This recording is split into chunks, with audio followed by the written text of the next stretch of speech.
Good morning students, how are you all. आप सब कैसे हैं? उम्मीद करती हूँ कि आप सब अच्छे होंगे और पढ़ रहे होंगे। ज्यादा मुश्किल टॉपिक नहीं है, ज्यादा ट्रिकी भी नहीं है, लेकिन गो थ्रू होना जरूरी है। तो जैसा कि मैंने आपको कल बताया था, डेफिनेशन हमने लगभग कर ली थी, फिर भी हम एक बार डेफिनेशन में दोबारा जाएंगे। और कल हमने ऑप्टेटिव सेंटेंसेस किए थे, ठीक है। तो कहीं ना कहीं ये छोटी छोटी चीजें हैं, लेकिन कई बार एग्जामिनर होता है उसका थोड़ा लाइट मूड होता है और वो वहां पे ट्रिक यूज कर जाते हैं और हम उसमें इसको छोड़ देते हैं कि ये तो इजी है, इसके गो थ्रू हो जाएंगे, नॉर्मल थिंग है। और हम कहीं ना कहीं कंफ्यूजन की स्टेट में आके और पेपर देते समय जो हमारी स्टेट ऑफ माइंड होता है ना, वो थोड़ा अलग होता है, तो कंफ्यूज हो जाते हैं। एक बार इन चीजों के गो थ्रू हो जाए, हल्की हल्की चीजें, ज्यादा फर्क नहीं पड़ता। तो देखिए, और कल हम फिर इसके बाद बड़ा ही बढ़िया टॉपिक शुरू करने जा रहे हैं वॉइस का। उससे पहले मैं कोशिश करूंगी कि एक वर्ब में कई चीजें बड़ी इम्पोर्टेंट रहती हैं, तो उसका और हमें क्लास ले। उसके बाद आपको अगर कुछ खुद से लग रहा है कोई टॉपिक और कि नहीं, वॉइस के अलावा कोई और टॉपिक होना चाहिए, तो आप मुझे सजेस्ट कर सकते हैं।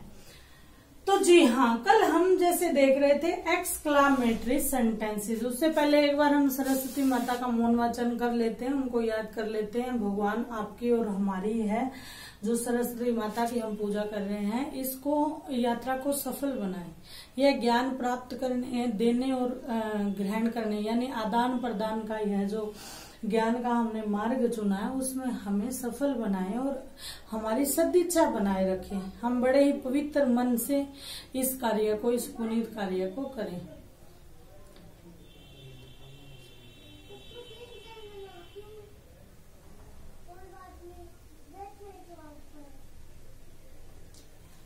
जी हाँ, तो हम कर रहे थे एक्सक्लामेटरी सेंटेंसेस, आश्चर्य सूचक वाक्य, ऐसे वाक्य जो मन की उत्तेजित अवस्था को प्रकट करें।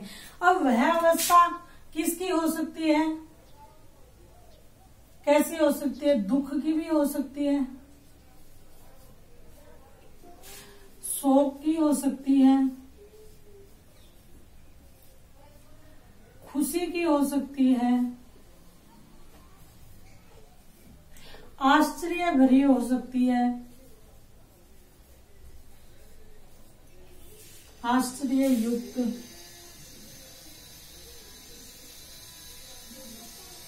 कौतूहल वाली हो सकती है,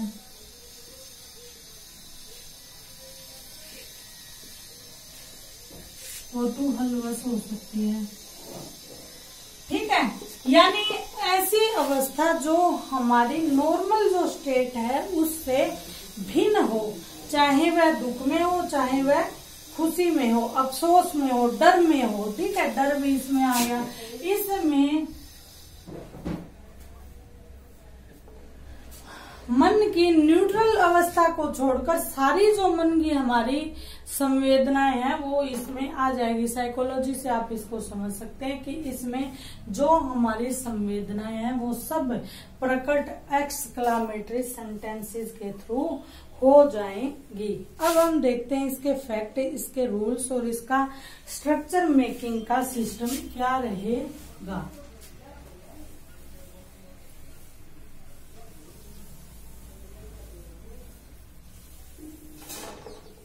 अब हम बात करते हैं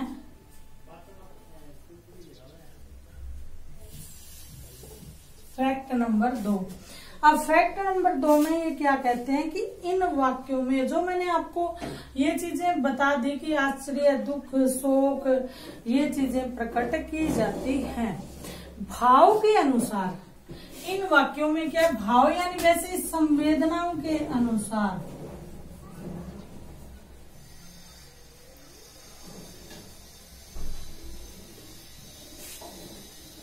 के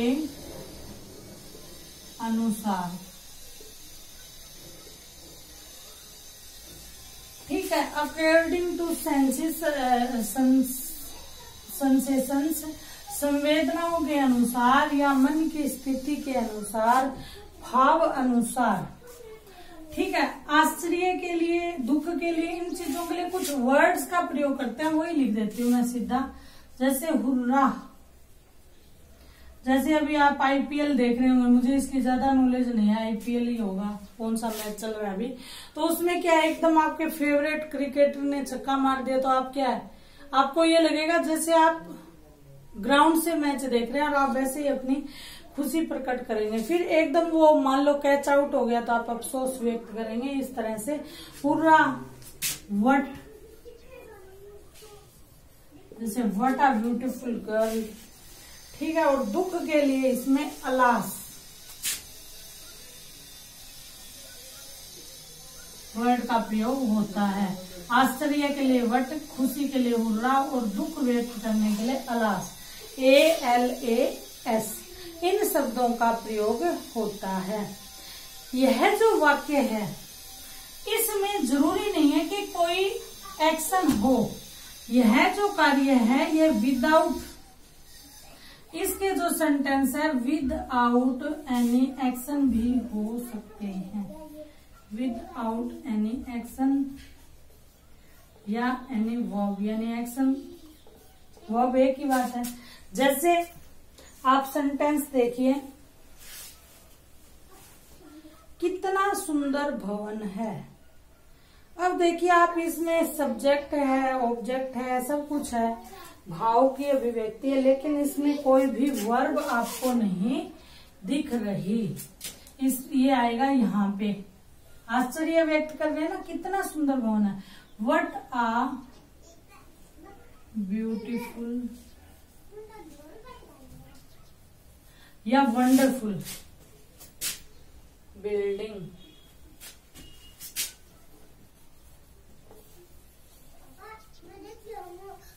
वंडरफुल भी यूज कर सकते हो आप, ब्यूटीफुल भी यूज कर सकते हो, ठीक है। और आगे इसका फैक्ट है कि इसमें भी कंडीशन यह होती है कि ये जो संवेदनाओं को प्रकट करने वाले वर्ड है, इनके बाद एक्सक्लामेटरी चिन्ह लगेगा। अब ऑप्टेटिव जो सेंटेंसेस है उसमें तो क्या लगेगा, सेंटेंस के लास्ट में लगेगा, लेकिन यहाँ पर सेंटेंस के लास्ट में न लगकर कहाँ लगेगा, यह जो वर्ड्स है, expression of any state of our mind, our heart, our mind ही लगा लो, तो उसके बाद हमें क्या है, एक्सक्लामेटरी साइन का प्रयोग करना है। अब हम कुछ सेंटेंसेस देख लेते हैं।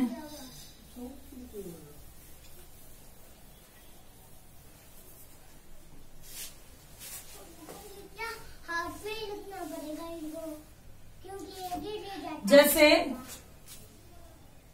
अभी शुरू की स्थिति पे लेके चलते हैं। जैसे मैच चल रहा है तो आप खुशी व्यक्त कर रहे हो, तो खुशी व्यक्त करने के लिए हुर्रा,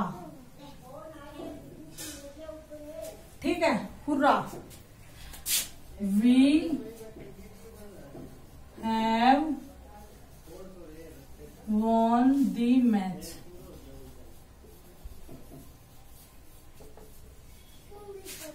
है ना, फुल स्टॉप। हुर्रा यानी अरे हम मैच जीत गए, हुर्रा। विराट गोट 6 रन, ठीक है, उसने 6 रन प्राप्त कर लिए, हुर्रा। जो भी आपके ये इसको कैच आउट लेते हैं, जो भी आपका फेवरेट है, मुझे इनका इतना नहीं है, आप किसी का भी क्रिकेटर का नाम इसमें लगा सकते हैं अपनी खुशी व्यक्त करने के लिए, ठीक है। उसके बाद हम आश्चर्य व्यक्त करते हैं, hurrah I one the match, hurrah I clear the examination. आप उसमें कुछ भी लगा सकते हैं। और इसमें जो वर्ब की फॉर्म है वो फर्स्ट की कोई कंडीशन है, इसमें any form of verb according to sentence use होगी, any form of verb according to sentence use होगी, ठीक है। अब हम देखते हैं सुंदरता को कैसे अभिव्यक्त कोई उसमें कैसे करेंगे। जैसे what a beautiful story, what a beautiful movie, what a beautiful building, what a beautiful, what a nice suit, ठीक है, व्हाट आ हैंडसम बॉय, कुछ भी आप उसमें अपने जो आश्चर्य है उसको अभिव्यक्त कर सकते हो। What a fool you are, अरे वाह तुम कितने मूर्ख हो, ये भी एक सेंटेंस है। अरे वाह तुम कितने इंटेलिजेंट हो, व्हाट इंटेलिजेंट यू आर, कितने इंटेलिजेंट हो आप, है ना। तो इसमें आप देखिए कि सब्जेक्ट उसमें पहले आप एक्साइटमेंट ऑफ वर्ड करेंगे, चाहे हुर्रा हो, अलास हो या फिर वट हो, फिर प्लस सब्जेक्ट होगा, फिर हेल्पिंग वर्ब वर्ब वर्ब, वैसे सेंटेंस चलता जाएगा प्लस ऑब्जेक्ट, ठीक है। हमने वट का देख लिया, अभी हम अलास के वाक्य देखते हैं। वैसे ये वाक्य भगवान करे किसी को यूज ना करना पड़े, तो भगवान करे यूज ना करना पड़े, ऑप्टेटिव सेंटेंस से बना के देखा करो आप, ठीक है। तो इसमें क्या आ जाएगा, alas his father is no more. ये बड़ा ही दुखद जो एग्जाम्पल है, लेकिन भगवान करे ऐसा कोई एग्जाम्पल या ऐसी कोई वर्डिंग किसी को यूज ना करनी पड़े, लेकिन मैंने ऐसा थोड़ा सा इसको हिंट दिया आपको। देखो अब इसमें क्या है, एक्सक्लामेटरी वर्ड प्लस सब्जेक्ट आ गया, प्लस क्या आ गया, हेल्पिंग वर्ब आ गई, और प्लस क्या आ गया, रिमेनिंग पार्ट ऑफ सेंटेंस आ जाएगा। ऑब्जेक्ट हुआ तो ऑब्जेक्ट आ जाएगा, मेन वर्ब हुई तो मेन वर्ब प्लस ऑब्जेक्ट आ जाएगा, ठीक है। इसमें इस तरह के वाक्य रहेंगे।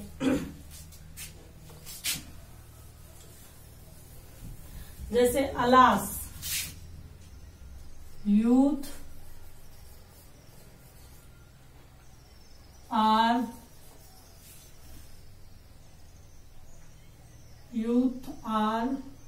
मिसगाइडेड। आज का जो यूथ है वो क्या हो गया, मिसगाइडेड हो गया, इस पे हम दुख प्रकट कर रहे हैं। अलास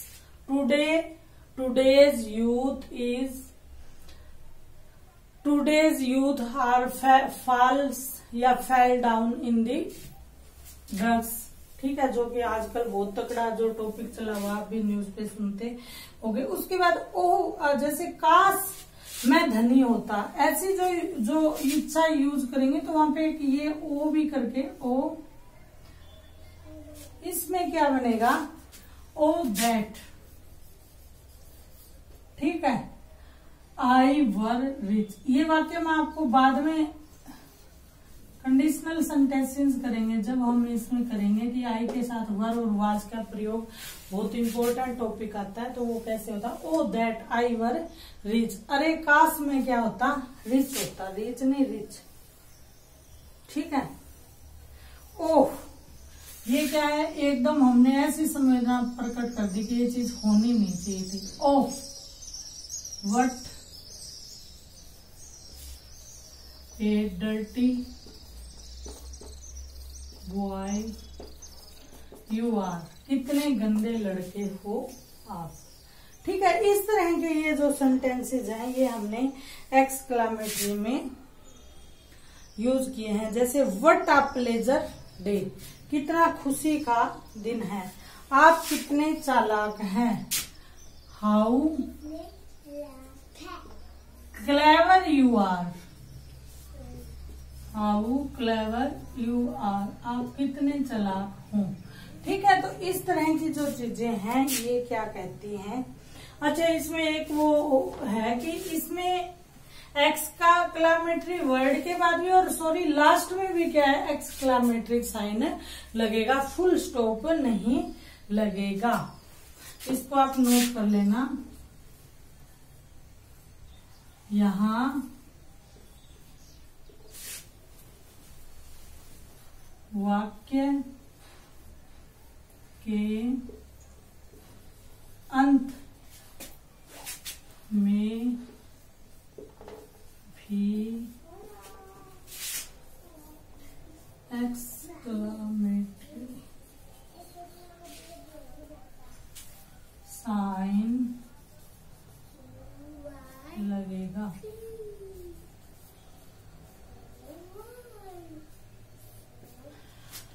ठीक है, तो आज के लिए इतना ही। हमने अब लगभग 3-4 प्रकार के और जो सेंटेंसेस होते हैं वो कर लिए हैं।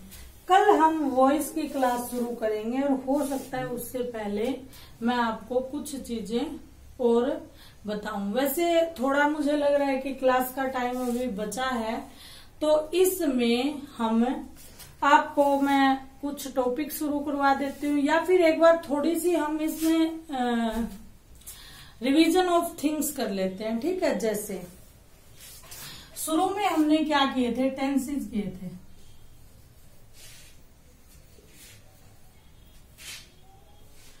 ठीक है, फिर उसके बाद क्या किया था हमने, टाइप ऑफ सेंटेंस, इसको हमने किया था। अब इसके बाद हमने 3-4 प्रकार के टाइप ऑफ सेंटेंस और किए हैं। अब मैं आपको इसमें एक चीज बताना चाहती हूँ कि आपने इंग्लिश में यदि टेंस, वॉइस और डायरेक्ट, इनडायरेक्ट, इसको हम नरेशन भी बोलते हैं, यदि आपने, और प्लस वर्ब का टॉपिक, ये जो टॉपिक है यदि आपने बड़े ध्यान से कर लिए तो आपका इंग्लिश में लगभग 50 से 60% ऐसा एरिया कवर हो जाएगा जो आपको कॉम्पिटिटिव एग्जाम में बहुत ज्यादा हेल्प करेगा। और टेंस तो मैंने आपको बताया था कि आपकी इंग्लिश का बेस है। ठीक है, आज मैं आपको कुछ वर्ड्स करवा देती हूँ।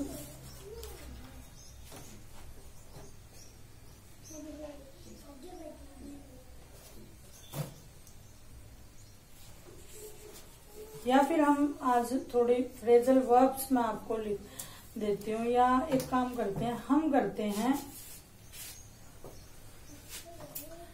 जैसे हमने ये सेंटेंसेस के हैं, इसके बाद कुछ यूज हम करते हैं, जैसे देयर हो गया, इट हो गया, इनका ना स्पेशली भी हम इनका यूज पढ़ते हैं। तो आज हम पढ़ते हैं यूज ऑफ इंट्रोडक्टरी इट,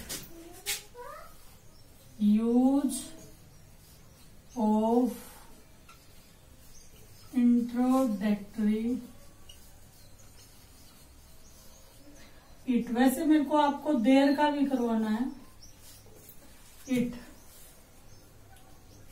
ठीक है, इस चीज को हम करते हैं।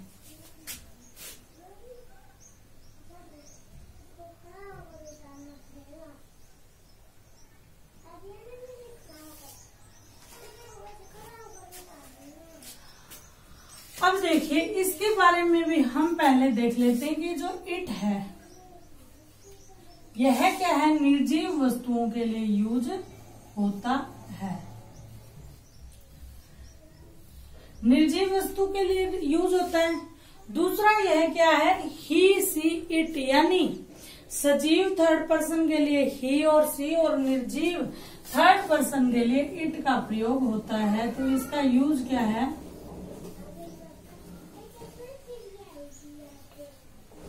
ठीक है। कोई भी थिंग, कोई भी वस्तु जिसके बारे में हम बात करेंगे वो क्या है, उसमें इट का प्रयोग होगा। अब यदि हम प्रेजेंट टेंस में इसका प्रयोग करते हैं, प्रेजेंट टेंस में इसका प्रयोग करते हैं तो इट इज, ठीक है, इस सेंस में यह काम करेगा। और यदि हम इसका पास्ट टेंस में यूज करते हैं तो इट वॉज। ठीक है। अब सबसे बड़ी बात क्या है कि इन सेंटेंसेस में इंट्रोडक्टरी यानी परिचयात्मक इट का जहां पर प्रयोग होगा वहां यह कभी भी एज ए सब्जेक्ट नहीं आएगा। एज ए सब्जेक्ट इसका यूज नहीं होगा। इसका यूज क्या होगा? सब्जेक्ट के इंट्रोडक्शन के रूप में होगा। Introduction of subject. ठीक है, इंट्रोडक्शन के रूप में इसका प्रयोग होता है। प्रेजेंट टेंस में इट इज, पास्ट में इट वाज का प्रयोग किया जाता है और नेगेटिव में यहां पर इट वाज इट इज के बाद नोट का यूज किया जाता है। अब इसके हम सेंटेंसेस देख लेते हैं। जैसे आज बादल, जैसे क्या है, बादल, आकाश में बादल छाए हुए हैं। आकाश में बादल छाए हुए हैं। अब आप देखिए, यहां पे आपको स्काई, इन, कुछ भी क्लाउड ऐसे यूज नहीं करना। यहां सब्जेक्ट के आकाश, तो यहां इस सब्जेक्ट के की जगह ही हम इट का प्रयोग करेंगे। इट, ठीक है। अब छाए हुए यानी वर्तमान काल की बात है। इट इज क्लाउडी, बस इतने में हमारा काम चल जाएगा। या आज का दिन बादलों से भरा हुआ है तो इट इज क्लाउडी डे। ठीक है। इसके बाद और एग्जाम्पल देखते हैं।